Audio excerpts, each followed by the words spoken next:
Power ಶೇರಿಂಗ್ಗೆ ನಿಗದಿಯಾಗಿದೆಯಾ ಮುಹೂರ್ತ ಅನ್ನುವಂತಹ ಪ್ರಶ್ನೆ ಈಗ ನೋಡಿ. ಬಿಗ್ ಹಿಂಟ್ ಇಟ್ಕೊಂಡೆ ಡಿಕೆ ಆಪ್ತ ಶಾಸಕ ಡಾಕ್ಟರ್ ರಂಗನಾಥ್ ನಾವೆಲ್ಲ ದೆಹಲಿ ಕಡೆಗೆ ಮುಖ ಮಾಡಿ ನೋಡ್ತಾ ಇದ್ದೇವೆ. ಸದ್ಯದಲ್ಲಿ ಸೂಕ್ತ ನಿರ್ಧಾರವಾಗುತ್ತೆ ಅಂತ ಹೇಳಿ ಎಲ್ಲರೂ ಕೂಡ ಅನ್ಕೊಂಡಿದ್ದೇವೆ. ಪವರ್ ಶೇರಿಂಗ್ಗೆ ನಿಗದಿಯಾಗಿದೆಯಾ ಮುಹೂರ್ತ? ಬಿಗ್ ಹಿಂಟ್ ಕೊಟ್ಟಿದ್ದಾರೆ ಡಿಕೆ ಆಪ್ತ ಶಾಸಕ ಡಾಕ್ಟರ್ ರಂಗನಾಥ್. ನಾವೆಲ್ಲ ದೆಹಲಿ ಕಡೆಗೆ ಮುಖ ಮಾಡಿ ನೋಡ್ತಾ ಇದ್ದೇವೆ ಏನಾಗುತ್ತೆ ಅಂತ ಹೇಳಿ. ಸದ್ಯದಲ್ಲಿ ಸೂಕ್ತ ನಿರ್ಧಾರವಾಗುತ್ತೆ ಅಂತ ಹೇಳಿ ಕೂಡ ಎಲ್ಲರೂ ಭಾವಿಸಿದ್ದೇವೆ. ಅವಶ್ಯಕತೆ ಬಂದಾಗ ದೆಹಲಿ ಕಡೆಗೆ ನಾವು ಹೋಗ್ತೇವೆ.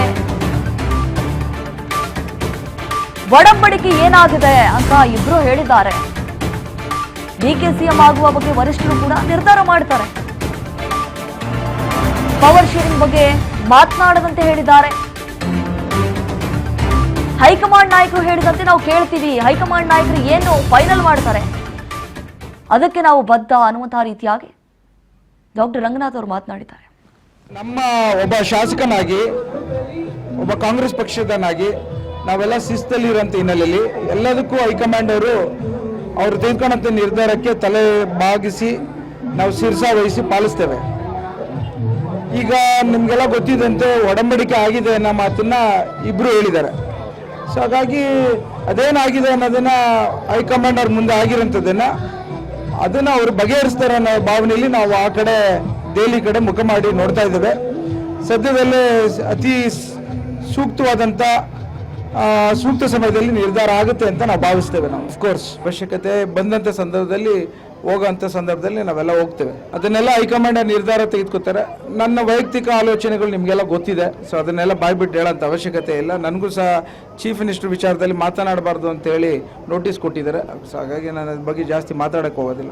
ನಮ್ಮ ಒಬ್ಬ ಶಾಸಕನಾಗಿ ನೋಡಿ, ಈಗ ಪವರ್ ಶೇರಿಂಗ್ಗೆ ಮುಹೂರ್ತ ನಿಗದಿಯಾಗಿದೆಯಾ ಅನ್ನುವಂತಹ ಪ್ರಶ್ನೆ ಸಹಜವಾಗಿ ಮೂಡುತ್ತೆ. ಯಾಕಂತಂದ್ರೆ ಈಗಾಗಲೇ ಡಿಕೆ ಬ್ರದರ್ಸ್ ದೆಹಲಿ ಅಂಗಳಕ್ಕೆ ಹೋಗಿದ್ದಾರೆ.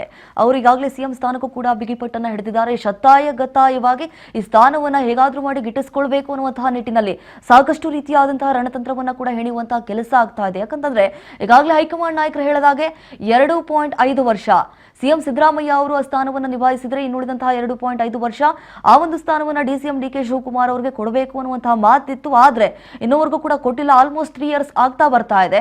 ಈಗಾದ್ರೂ ಕೊಡ್ತಾರಾ ಅನ್ನುವಂತಹ ಕಾರ್ಯಕ್ಕೆ ಮುಂದಾಗಿದ್ದಾರೆ. ಅವರನ್ನ ಮನವೊಲಿಸೋಕೆ ಮುಂದಾಗಿರುವಂತದ್ದು ಡಿಕೆ ಬ್ರದರ್ಸ್. ಹಾಗಾಗಿ ಅವರ ಏನು ಡಿಸಿಎಂ ಡಿಕೆ ಶಿವಕುಮಾರ್ ಅವರ ಆಪ್ತ ಬಣದವರು ಏನಿದ್ದಾರೆ ಒಂದು ವಿಶ್ವಾಸವನ್ನ ಇಟ್ಕೊಂಡಿದ್ದಾರೆ. ಎಲ್ಲೋ ಒಂದು ಕಡೆ ಸಿಗುತ್ತೆ ಅನ್ನುವಂತಹ ಭರವಸೆ ಹೋಪ್ಸಿದೆ ನಮಗೆ. ಸೊ ಕಾದ್ ನೋಡುವಂತಹ ತಂತ್ರಕ್ಕೆ ಕೂಡ ಅವರು ಮುಂದಾಗಿದ್ದಾರೆ ಅಂತ ಹೇಳಬಹುದು.